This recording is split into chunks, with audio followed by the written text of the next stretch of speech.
Buenos días, doctor Rubén Rumbos y demás compañeros de carrera. Mi nombre es Yamal Tabek, estudiante del cuarto año de Derecho de la UNEYES San Carlos, Estado Cogede. Hoy quiero presentarles un recorrido claro y ordenado sobre la columna vertebral del derecho internacional privado. ¿Okay? Para ello centraremos nuestra atención en sus orígenes, sus fuentes y especialmente en el mecanismo fundamental de esta disciplina, como lo es la norma de conflicto. ¿Okay? Digamos que para comprender esta disciplina es necesario regresar a sus primeras manifestaciones históricas. En la antigua Roma ya existía el ius gentium, que era un conjunto de normas que regulaba las relaciones entre romanos y extranjeros. ¿Okay?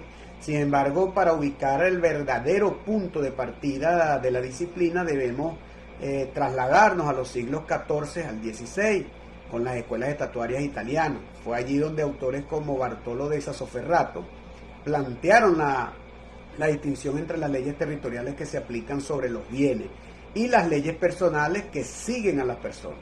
Gracias a estos aportes surgieron principios claves como la lex loci rei citae, que indica que la ley aplicable es la del lugar donde se encuentran los bienes. Para hablar de la fuente, una vez entendido el origen, podemos explicar cuáles son las fuentes que alimentan este cuerpo normativo. Y estas son diversas y combinan lo nacional con lo internacional. ¿Okay? En primer lugar tenemos a la ley, que es la fuente principal. En Venezuela contamos con la Ley de Derecho Internacional Privado, que fue promulgada en el 98. Regula específicamente esta materia. En segundo lugar están los tratados y convenciones internacionales, acuerdos entre estados que establecen reglas comunes. Muchos de estos tratados están vigentes en nuestro país. También encontramos la costumbre internacional, que surge de prácticas reiteradas, especialmente visibles en el comercio internacional. ¿Okay? Otra fuente importante es la jurisprudencia, es decir, las interpretaciones reiteradas de los tribunales a nivel internacional. La Corte Internacional de Justicia influye en esta materia mucho en ámbito internacional. Finalmente, la doctrina integrada por las opiniones de autores, estudiosos, funcionan como guías auxiliares para la interpretación de esta disciplina. Bien, llegamos así al corazón del derecho, la norma de conflicto. Este tipo de norma no resuelve el fondo del asunto, sino que tiene una función indirecta, que es determinar cuál es el ordenamiento jurídico, nacional o extranjero. Debe aplicarse a una relación internacional. Entre sus características principales destaca que es indirecta porque no resuelve el conflicto de fondo, y es bilateral porque puede conducir tanto a la aplicación de la ley venezolana como a la de un estado extranjero.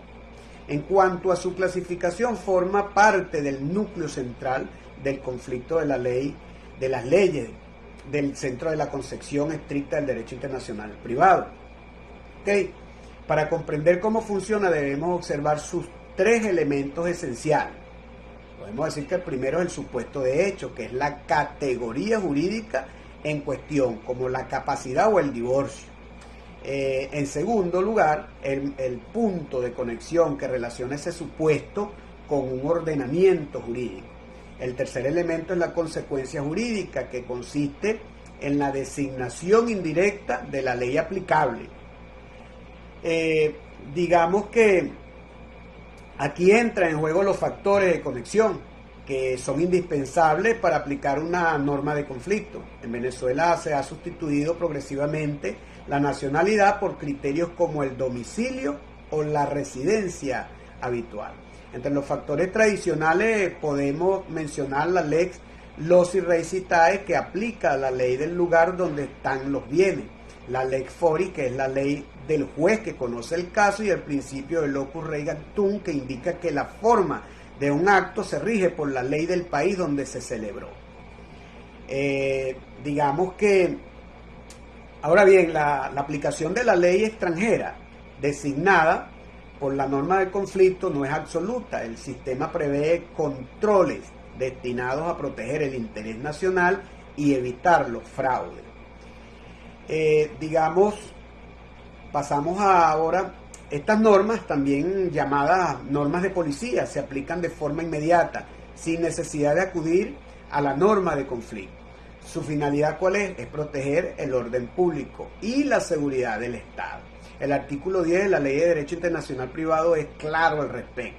¿Ok? Otros mecanismos relevantes es el reenvío, regulado en el artículo 4 de esta misma ley. Este mecanismo se activa cuando la ley extranjera designada indica que debe aplicarse la ley de otro estado o la ley venezolana. Dependiendo del caso, el juez aplicará la ley que finalmente resulte competente. Finalmente, debemos hablar del fraude a la ley, que consiste en intentar aplicar una legislación no competente para obtener un resultado más favorable. Para que exista el fraude debe haber intención, el ánimo y también la materialización, el corpo. El sistema venezolano prevé el límite para evitar estas situaciones. Por ejemplo, el artículo 23 exige que para efecto de divorcio el cambio de domicilio solo surta efecto después de un año. Además, la Convención Interamericana sobre Normas Generales del Derecho Internacional Privado impide aplicar legislaciones extranjeras si se han enviado los principios esenciales de otro Estado. ¿Ok?